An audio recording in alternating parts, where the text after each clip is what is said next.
Poison and pleasure are two polar opposites. Let's talk about the concept of hunger and starvation.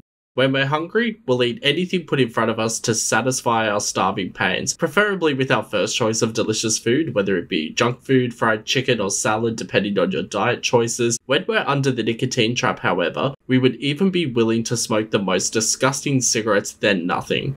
Cigarettes are that poison. Nicotine is the brain center for poison production. So what pleasure do we get from cigarettes? Do we get pleasure from having a cigarette in our mouths? No, we already discussed this. The only illusion of pleasure we receive is from keeping the little nicotine demon at bay for 10 minutes to a few hours, depending how long you're accustomed to satisfying and falling into that nicotine trap.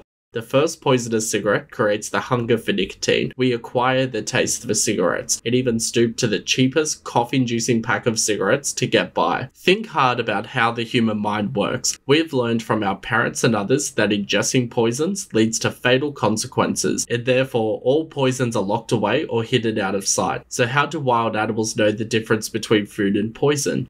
The trick is that food smells and tastes good, whereas poison smelled disgusting. Remember your first cigarette and how sickly you may have felt after just one drag? What is our mind trying to tell us? It's saying, please stop fucking smoking cigarettes, you are feeding me poison, you stupid cunt. If you were to inject the nicotine content from one cigarette directly into your veins, you would die. The average smoker consumes 20 times this amount per day into our lungs.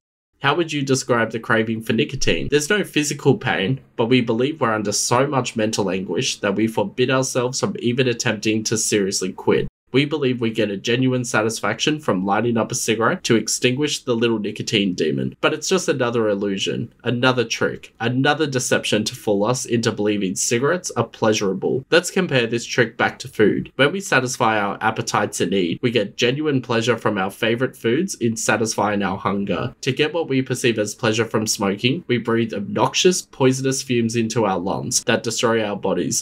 See the difference? To get pleasure from smoking would be exactly like being buried alive for 10 minutes and having the pleasure be our sudden surge of oxygen after suffocating for those 10 minutes. So why do we as smokers continue smoking then? We all know it's because we're misled into believing the act of smoking keeps us happy, but now that you're aware, it's the addiction to nicotine that's keeping us hooked. Unfortunately, smokers spend fortunes risking awful diseases for a lifetime of lethargy, filth, loss of confidence, and loss of self-respect to feel like a non-smoker.